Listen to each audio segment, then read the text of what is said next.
Happy anniversary!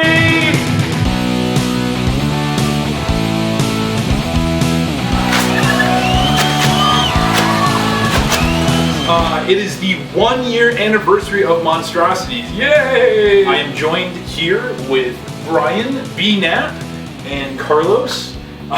We have all been up since like 3:30 this morning for various reasons. I don't know about you guys, I'm a bit loopy, which is going to make for a great video. You're normally loopy, so this is true. I'm kind of interested to see how this goes. This is extremely true. Funny story, right? I bought this movie called Frankenstein Conquers the World back in July. Found out its release date in Japan was the same date as Monstrosities, August 8th, 1965. And I thought, what better way to celebrate a 1-year anniversary of a Tokusatsu vlog than watch Frankenstein vs. Baragon, aka Frankenstein Conquers the World. What do you expect out of this? Is this going to be Pacific Rim awesome? Oh, I don't know. I've seen some clips. I don't know if it could be as awesome as Pacific Rim, but hey. So no expectations? No, none whatsoever. I second that. Zero expectations. The only footage I've seen is the poster involving the Frankenstein character, which just looks like a homeless man in my opinion. Oh yeah, see, there we go. We might not be in such a good mood in 90 minutes. I will be. Just seeing their reaction, this is going to be great. We'll see you back here in about 90 minutes. So Toho Studios had really flirted with the idea of their own incarnation of Frankenstein for quite some time. As far as I can tell, the earliest incarnation of this idea was going to take place with Frankenstein versus the Human Vapor, which was actually a sequel to the Human Vapor movie, which I think Ashiro Honda did in 1960 something. Anyways, that never really came to pass, and then they picked up the script from John Beck, which was King Kong versus Frankenstein. And we all hopefully maybe have an idea of what happened with that, because it's a really long story and too long to recount here. King Kong versus Frankenstein became King Kong versus Godzilla. And then all of a sudden, Takashi Kimura came up with the idea of Frankenstein versus Godzilla. And that idea didn't go well over either. You see, Toho didn't really feel like it was a good Godzilla vehicle. So then all of a sudden, here comes Henry G. Saperstein and his Yankee movie company, United Pictures of America, aka UPA, who brought us Mr. Magoo. He offered to basically co-finance a series of films with Toho, and this is where you got Frankenstein Conquers the World, and you got War of the Gargantuas, Godzilla vs. Monster Zero. So they thought this idea of a giant Frankenstein was workable, so they took Kimura's concept and they hired two writers, Ruben Berkovich and Jerry Soule. You know, Berkovich is interesting because his IMDb basically also credits him as a producer on this movie, as well as several others, including, I believe, Monster Zero and Gargantuas. One of his more famous movies that he did with, what's the guy? The director of Deliverance. Hell in the Pacific with Lee Marvin and Toshiro Mifune, which is just an amazing picture. And then this Jerry Soule guy, he wrote a couple of like really cheesy monster movies, but he also did a couple episodes of Star Trek, The Twilight Zone, Outer Limits, Alfred Hitchcock Presents. They took this wild, crazy idea of Frankenstein vs. Godzilla and essentially turned it into Frankenstein vs. Baragon, aka Frankenstein Conquers the World. So it literally just occurred to me that you guys have absolutely no idea what this movie is about. So without further ado, let me pitch it to you. So Frankenstein's heart is transported from Germany to Japan during World War II, ends up in Hiroshima, and all of a sudden the bomb drops, big explosion. 15 years later, we get a little Frankenstein and grows into a bigger Frankenstein, and then finally a giant Frankenstein. And everybody's like, whoa, what do we do? Is he a monster? Is he a human? Simultaneously, this giant dinosaur has appeared and is also eating people and farm animals and a whole bunch of other stuff too. Frankenstein's playing for it, but he's not doing it. And then all of a sudden, he and the dinosaur fight, and that's pretty much Frankenstein Conquers the World. So we have just finished Frankenstein Conquers the World, aka Frankenstein vs. Baragon, which was the official Japanese title. I don't know what to say. It definitely had some interesting moments. There was a lot of hog references. How did it compare to Pacific Rim? I give Pacific Rim probably like a thumbs down, and this one like, eh. I like the movie. I'll say it was a lot better than I thought it would be. What were you expecting? Just complete crap. I thought the story was pretty good. I thought the script was pretty good. Though I thought the worst part about the whole movie was Baragon, actually. I didn't care for him. What did you like about Baragon? Because you weren't making like snide comments. But you're like, oh, look at the cute puppy.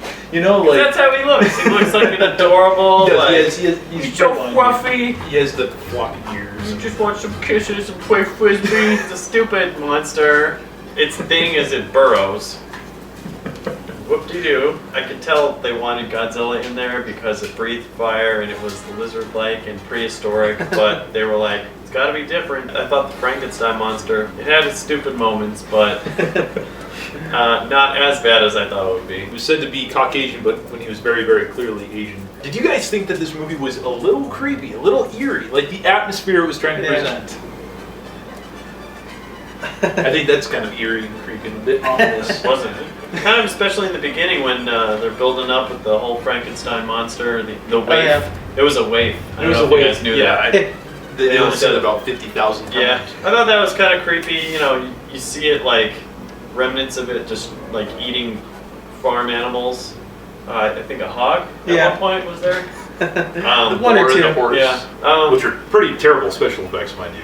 Yeah. You guys got to see them. Especially the horse. This is not a movie I would sit here and recommend to just any random person and be like, oh man, you gotta go check out Frankenstein Conquers the World, because it's just this masterpiece of cinema. It's not. But in terms of Tokusatsu, in terms of Toho kaiju films, I think this has a very special place, at least for me, because it does things that the Godzilla films during the time were not. One of the things being that it has certain elements of horror to it. Because the monsters are scaled down, there's more of a direct danger to the characters, you know? We got a monster that's actually eating people, eating animals. Meanwhile, in Godzilla, all they're really worrying about is getting crushed by buildings. There's a kind of a disconnect. Personally, I thought Baragon was okay. Did you like Baragon? Or did you... I didn't really feel one way or the other. So, you know, Baragon is kind of... Most Adorable Kaiju of 1965. There you go. He won the award. He did. He was on the cover of Vogue, I think. One of the things I love about Japanese Tokusatsu is you take these ridiculous ideas. Frankenstein's heart becoming irradiated and growing into a 50-foot monster. It sounds pretty ridiculous, but in the universe that this movie creates, it works for me. You know what's funny is like you saying this right now, like we're all laughing at it. During the movie, neither one of us like scoffed at it at all. We just accepted it. Like, yeah, all right. Yeah, we thought into it. And even you were saying, you're like, oh, gee whiz, I thought this would be funnier. Ifikube's music, definitely one of my favorites. It's more subtle. It's not like in your face Godzilla. You know, it's more horror themed. I said it during the movie, and I'll say it again. The final battle between Frankenstein and Baragon, at the very, last couple shots, these two monsters fighting while this forest in the background just blazes. Pure inferno. Probably one of the most epic scenes, if not the most epic scene from the Showa era of Toho sci-fi kaiju films. I just think it's very dramatic. There was one thing that I forgot to mention. Did you hear know about that alternate ending? No. You hear about this alternate ending? No. You have no idea? No. At all? Okay. Well, we're going to go ahead and turn the camera off. And we're going to come back in about 3 to 5 minutes. And I'm just going to sit down and let them talk about the alternate ending. Meanwhile, I'll probably get molested by the hand. So we'll see you back here in 3 minutes.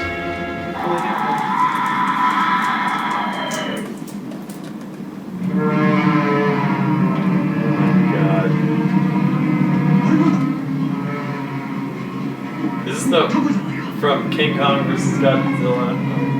Why? Why is it here? He's all like excited about it. That was so pointless. So, which one of you wants to describe what we just saw?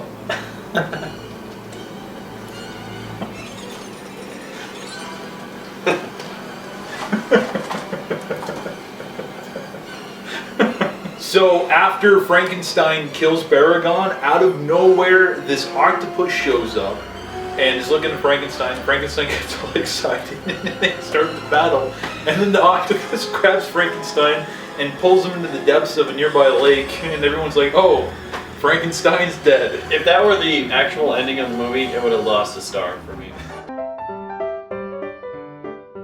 This is probably one of the most talked about things with this movie. You look up any article, English or Japanese, they always mention the Frankenstein devilfish scene. Really, it's not even a fish. I don't know where that term came from. Apparently it was like designated in some old issue of Famous Monsters of Filmland way back in the 70s or whatever. For years and years and years, people were wondering, wow, what the fuck was up with this? Apparently, the American backers of this movie asked him, requested, that they shoot this scene with a giant octopus.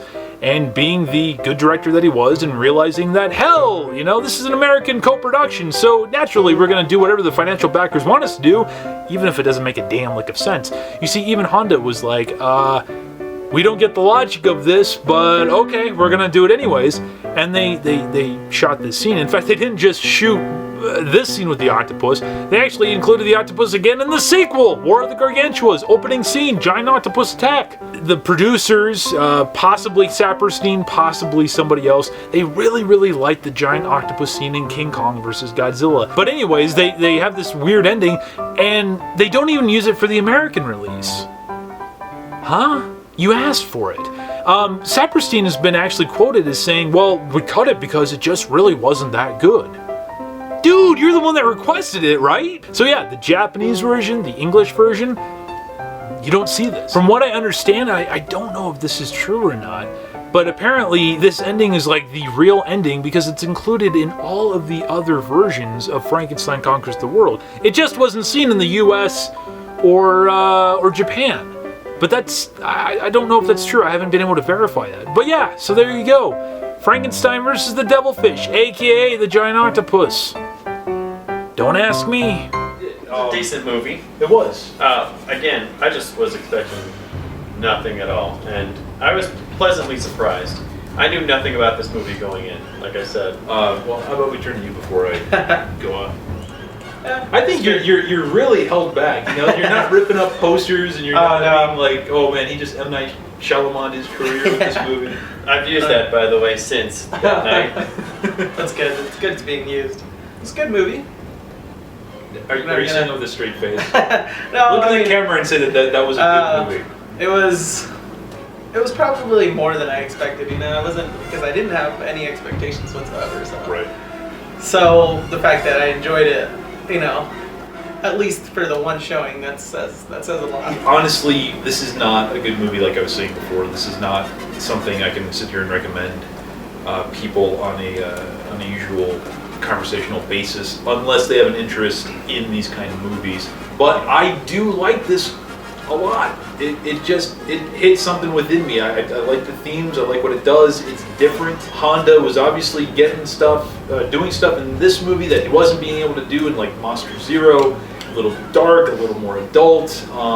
Do you think it's because those were Godzilla movies, and you know, I think he was allowed to kind of? It's possible. I mean, it's totally possible. I think he was also trying to just kind of stay true to the original source material of Mary Shelley's Frankenstein, which you pointed out. There's a lot of similarities there. Yeah. Frankenstein using fire to fend off the monster. That was your call. I thought that was actually interesting. Good call, yeah. And again, I don't want to sit here and look at this movie at this deep analytical level because I kind of feel like it really falls apart towards the third act. There's this whole idea of, well, is Frankenstein human? Is he a monster? And eventually, for whatever reason, it's decided, well, he's a monster.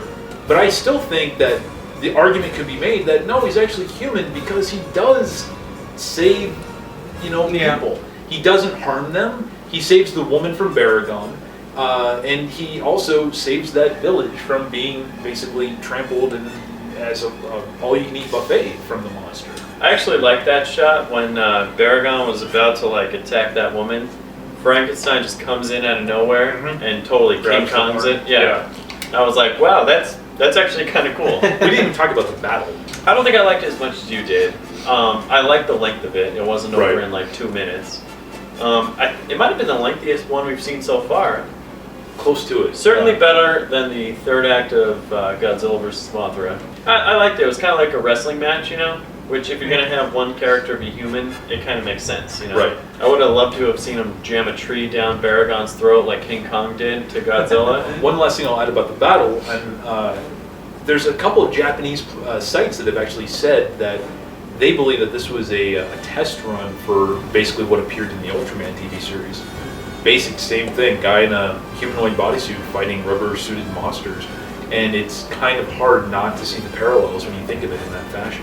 Whether this was an official test run or if it gave him ideas, him being Tsuburaya, who knows? But it's kind of interesting to think about. I just find it ironic that I sit here and I bash Pacific Rim for being, you know, this two-dimensional piece of shit, and meanwhile I'm trying to validate Frankenstein Conquers the World. Anyways, guys, I just wanted to say thank you very, very, very much for watching for an entire year. We've gotten out about 40 episodes by this point, and it has been one of the most interesting endeavors, period. You know, I thought Apollo's the Act was interesting.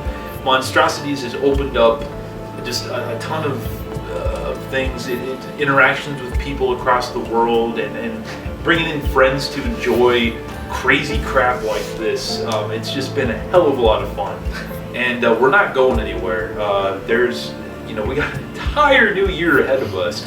Everything from Godzilla 2014 to seeing the rest of every single Godzilla movie ever made, to probably going out to some antique store and finding just the most random Tokusatsu crap ever. I love the hell out of it. I love the hell out of you guys. I got the best audience in the world, and a lot of people say that, but I'm sticking with that. So again, thank you so much. And if this is indeed the final moments of Monstrosities Conquers the World, the 1-year anniversary of this vlog of Tokusatsu, then I must say, for Godzilla's sake, keep watching more Tokusatsu for the good of mankind. Frankenstein, Baragon, the Wild Boar, the Horse, Brian, and Carlos, and myself. And please, collect responsibly. Take care, guys. Thank you a lot. Oh, and by the way, follow Brian on Twitter at Inglorious BNAP. Glorious BNAP? Check out my blog, Glorious Blogsters. It'll be at the end credits, and we'll put a little link right there. Right little here. After Effects. There you go. You should really head in the time. Carlos is too cool for Twitter, so he just kind of hangs around and pops up when he wants to. We actually had to sing him a prayer, much like King Caesar in Godzilla vs. Mechagodzilla, and he comes out, and we had to sing him a prayer this morning, actually. It took him an 8-minute song to wake up and get out here. We will see you again.